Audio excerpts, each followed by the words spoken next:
पिछले एपिसोड में हम लोगों ने देखा था कि जिंकू ने इल्डर को मार दिया था, जिसके बाद वांगलिंग उसे कहता है कि तुम यहाँ से चले जाओ और फिर इस मीटर के बारे में जो भी होगा मैं उसे देख लूंगा। तब उसकी बात सुनकर जिंकू वांगलिंग से कहता है कि तुम भी मेरे साथ चलो, लेकिन इस बार वांगलिंग उसे कहता है कि तुम इसके बारे में चिंता न करो। जिसके बाद हम देखते है कि जिंकू भी यहाँ से जाने के लिए रेडी हो गया था और इसी के सिवा वांगलिंग से कहता है कि तुम भी अपना ध्यान रखना। जिसके बाद यहाँ से ये एपिसोड स्टार्ट होता है। तो इस एपिसोड की स्थिति में हम वांगलिंग को देखते है। वांगलिंग अपनी पावर को एक्टिव करने की कोशिश करता है, लेकिन काफी कोशिश करने के बाद भी वो ऐसा नहीं कर पाता। इसके बाद वो शीटू से पूछता है कि सीनियर में ऐसा क्यों नहीं कर पा रहा। तो अब इसकी बात सुनकर शीटू उसकी एनर्जी को चेक करता है और इस पर से वो खुश परेशान हो गया था। जिस पर वांगलिंग उसे पूछता है कि क्या मेरे साथ में कोई गड़बड़ी हो गई है। तो अब इस पर शीटू ने उसे बताता है कि लिंगखम नाम का एक पॉइजन होता है, जिसे लेने के बाद तुम अपनी स्पिरिचुअल एनर्जी को कंडेंस नहीं कर पाओगे और इसके अलावा तुम अपनी खाली विजन में आगे भी नहीं बढ़ पाओगे। अब इतने कहने के बाद वो वांगलिंग से पूछता है कि ये पॉइजन तुम्हें किसने दिया होगा, क्या तुम्हें उसके बारे में खुश याद है। जो सुनकर वांगलिंग को याद आता है कि इल्डर ने उसे वो फील दिया था, जिसके बारे में सुनकर शीटू कहता है कि तुम्हारा मास्टर तो बहुत घटिया है और इसलिए मैं चाहता हूँ कि तुम उसे तुरंत मार दो। लेकिन इस बार वांगलिंग उसे कहता है कि आपको किसी एंटीडोट के बारे में पता है जिसकी मदद से मैं अपनी अंदर के पॉइजन्स को खत्म कर पाऊँ। तब इस बार शीटू उसे कहता है कि इसके लिए तुम्हें फायर के साथ में फाइट करना होगा, लेकिन मुझे तो नहीं लगता कि तुम इसे सहन कर पाओगे। तब इस बार वांगलिंग उसे कहता है कि तब तक आप मुझे प्रैक्टिस करना सिखाने रहेंगे, तब मुझे किसी भी बात का कोई डर नहीं है। इसके बाद अगले सीन में हम देखते हैं कि हेंगोसेक के सभी स्टूडेंट एक जगह पर इकट्ठा हो रहे थे, क्योंकि सुअंडाओसेक के सभी स्टूडेंट यहाँ पर आने वाले होती है। तभी इसी बीच हम देखते हैं कि यह आसमान में बहुत ही अजीब हलचल होने लगती है और अब इसी के साथ सुअंडाओ लोग अपने बीच के साथ में यहाँ पर आ गए थे। अब इसे देखते यहाँ पर स्टूडेंट पूरी तरह से हैरान हो गई थे और कहने लगता है कि सेंटीपेट तो कम से कम 300 साल पुराना है और ऐसा लगता है कि इसकी पॉइजन किसी को भी एक झटके में मार देगा।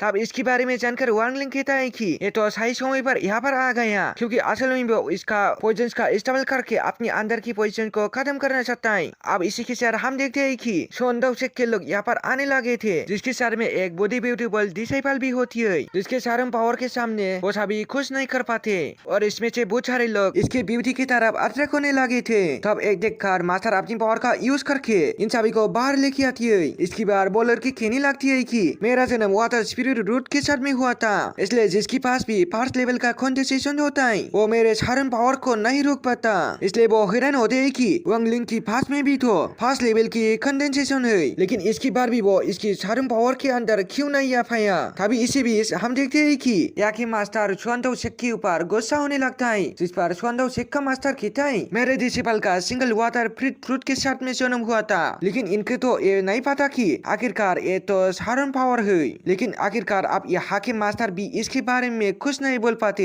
तभी हम देखते हैं शेख का मास्टर भी यहाँ पर आ जाती है और वो इसे कहती है कि तुम सभी इतनी दूर से ट्रेवल करने की वजह से थक गई होगी, इसलिए अच्छा होगा कि तुम सभी सबसे पहले अंदर जाकर आराम कर लो, क्योंकि आने वाले मैच में पता चल जाएगा कि हमारे शेख के स्टूडेंट कैसे है। जिसके बाद हम देखते हैं कि सुअंडाओसेक के मास्टर अपनी सभी स्टूडेंट को लेकर यहाँ से आराम करने के लिए जाने लगे थे। जिसके बाद एक मास्टर वांगशू से कहती है कि सुअंडाओसेक की स्टूडेंट की जिम्मेदारी तुम्हारी है और इसलिए मैं चाहता हूँ क्योंकि तुम उनका अच्छे से ख्याल रखना। तो अब इनकी बात सुनकर वांगशू भी इसकी जिम्मेदारी लेने के लिए रेडी हो गया था, लेकिन इसी के साथ जो वांगशू थे जो सेंटीपीड को फिट करने की जिम्मेदारी वांगलिन को दे देता है। तो इसके बाद सुनकर वांगलिन भी तुरंत इसके लिए मान गया था, क्योंकि आखिरकार वो भी ऐसा ही चाहता था। इसके बाद अगले सीन में हम देखते हैं कि वांगलिन सेंटीपीड के लिए हिरन को लेकर आया होता है, जो सेंटीपीड से अपनी जान बचाने के लिए भागने लग गया था, लेकिन वो सेंटीपीड के बाल एक साथ में ही उसे खा जाता है। लेकिन तभी हम देखते हैं कि वो इसे खाने की तुरंत बाद बेहोश भी हो गया था। जिसके बाद वांगलिन मौके का बहुत अच्छी तरीके से फायदा उठाता है और इस तरह से वो सेंटीपीड के पॉइजन को खाली कर लेती है। लेकिन अब वो जैसे यहाँ से जाने लग गया था, सेंटीपीड भी होश में आ जाता है और इसके बाद वो उसके ऊपर अटैक करने की कोशिश करने लग गया था। तब यहाँ ये देखे वांगलिन भी अपनी जान बचाने के लिए तुरंत वहाँ से भागने लगता है और वो किसी भी तरह से अपनी जान बचाकर हेवनली पार्क के स्पेस में आ जाता है। अब इसी के साथ हम देखते हैं कि उसने उसकी पॉइजन को भी पी लिया था और अब इसके साथ में वो प्रैक्टिस करना शुरू कर देता है। लेकिन असल में वो पॉइजन बहुत ज्यादा स्ट्रॉन्ग था, जिसकी वजह से इसे खत्म कर पाना इतना आसान नहीं होता। लेकिन इसके बाद भी हम देखते हैं वांगलिन अपनी तरफ से पूरी कोशिश कर रहा था, जिसे देख के शीटू भी कहता है कि अगर तुम मर गई तो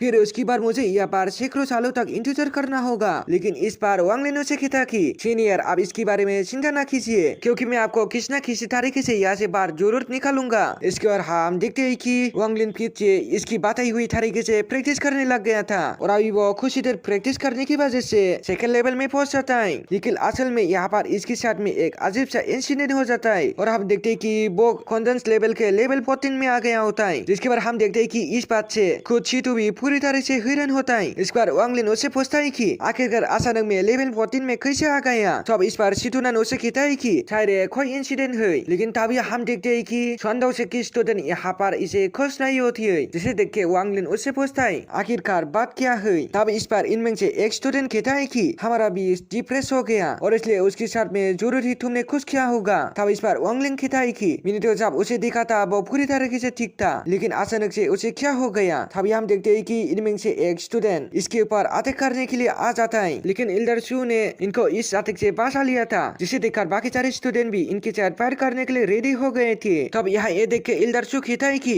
अभी तो एक्सीलेंस मैच भी शुरू नहीं हुआ है, लेकिन क्या अभी से तुमने दूसरों लोगों को हार करना शुरू कर दिया है। तब इसकी बात सुनकर जुपेंग अपनी साथियों को लेकर यहाँ से जाने लगा था, लेकिन इसी के साथ वो वांग लिन से कहता है कि मैं मैच में तुम्हें देख लूंगा। इसके बाद अगले सीन में हम देखते हैं कि वांग लिन एल्डर शू को थैंक यू बोलने के लिए आया होता है। जब एल्डर उसे पूछता है कि तुम अभी भी अपनी एनर्जी को कंटेन क्यों कर रही हो, और इसके अलावा तुम तो कभी कभी पूरे दिन भी गायब रहती हो। फिर हमें पता चलता है कि शीतू असल में इसे अपने खाली विजन को हाइड करने के बारे में सिखा दिया था, क्योंकि वो जानता था कि अगर इसके बारे में बाकी लोगों को पता चला तो इसके ऊपर बहुत सारे खतरे आ सकती है। इसके बाद वो एल्डर शू से कहती है कि मेरे पास में तो लो क्वालिटी वाले टैलेंट है और इसलिए मैं ज्यादा टाइम निकल कर कॉन्फिडेंस लेवल को प्रैक्टिस करता हूँ। एल्डर शू ये बात सुनकर सोचने लगता है एल्डर का तो सास में काफी चालाक है और ऐसा लगता है कि लियो की मौत से उसका कोई लेना देना नहीं है। लेकिन इसी के साथ हम देखते हैं कि उसे डाउट था कि वांग लिन के पास जरूर किसी तरह की ट्रेजर है और इसलिए वो भी इसके बारे में किसी तरह से पता लगाना चाहता है। इसके बाद वो वांग लिन से कहता है कि अब तो एक्सेलेंस मैच भी शुरू होने वाला है, इसलिए मैं चाहता हूँ कि तुम जल्दी से लेवल 3 में पहुंच जाओ। इसके बाद अगले दिन हम देखते हैं कि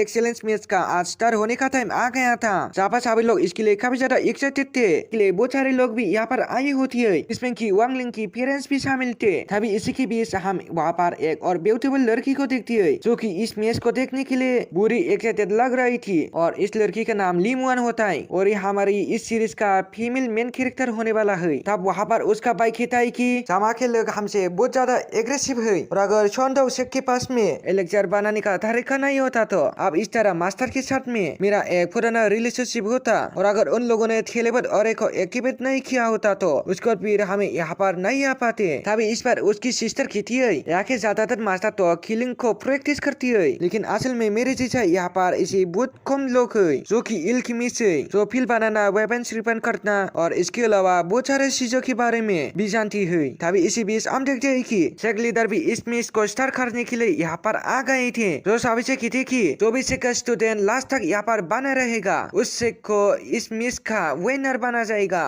इसके बाद हम देखते हैं कि वन को शेख की तरफ से सबसे पहले एक वन इन के साथ फाइट करने के लिए आता है, जिसके पास में मिडिल ग्रेड का लोटस होता है, और अब इसे देख के स्वंडो शेख की तरफ से भी जूटेंग इसका मुकाबला करने के लिए आ गया था, और वो रिंग में आते ही तुरंत उसके ऊपर अटैक करना भी शुरू कर देता है। वांग भी अपनी स्कोर पावर का इस्तेमाल करके इसके स्नेक अटैक को रोकने लगा था, लेकिन असल में वो अपनी अटैक से उसका खुश भी नहीं कर पाता। जिसके बाद हम देखते हैं कि जूटेंग उसके ऊपर अटैक करके इसे जख्मी कर देता है, और इस तरह से उसने क्वांग को बहुत आसानी से हरा दिया था। तब इसकी पावर को देख के सभी लोग पूरी तरह से हैरान हो गया था, क्योंकि असल में इसकी पास में लेवल 13 वाली कंडीशन होती है। तब इस स्वंडो शेख का मास्टर कहता है कि अगर किसी ने भी जूटेंग को हरा दिया तब उसके बाद हमारा शेख तुम्हारे सामने हार मान लेगा। तब इसकी इसी बातें सुनकर लुसोंग जूटेंग के साथ पार करने के लिए रेडी हो जाता है, जिसे देखकर जूटेंग भी उसे कहता है कि क्या सच में तुम मेरे साथ ठीक पाओगे। तब इसकी बात सुनकर लुतोन अपनी शोरमैनशिप के पावर का इस्तेमाल करके उसके ऊपर अटैक कर देता है, लेकिन जूटेंग ने अपनी पावर का इस्तेमाल करके उसका उस अटैक को आसानी से रोक लेता है, और फिर इसी के साथ बोई इसके ऊपर अपनी पावर का यूज करके भी अटैक कर देता है। जिसके बाद हम देखते हैं कि लुसोंग भी अब उसके सामने कुछ नहीं कर पाता, और आखिरकार वो भी इसमें बुरी तरीके से हार जाता है। वही जुपिंग कहने लगता है कि क्या और भी मेरे साथ में फाइट करना चाहता है, लेकिन हम देखते हैं कि हांगो शेख का कोई भी डिसेबल इसके साथ फाइट करने के लिए रेडी नहीं होता, लेकिन अब इसी के साथ वो अपनी स्कोर पावर का इस्तेमाल करके यहाँ के बैरियर के ऊपर भी अटैक कर देता है, और अभी उसकी अटैक से वांग लिन की पेरेंट्स भी जख्मी होने वाले थे, जिसे देखते ही वांग लिन बचाने के लिए वहाँ पर आ जाता है। तो क्या दोस्तों आप लोगों को क्या लगता है, वांग लिन उसे हरा पाएगा? कमेंट करके जरूर से बता देना। लेकिन अगर आप लोगों ने उसका पहला एपिसोड को नहीं देखा है तो लेब में जो वीडियो आ रहा है वहाँ पर क्लिक करके देख लेना। Thanks for watching.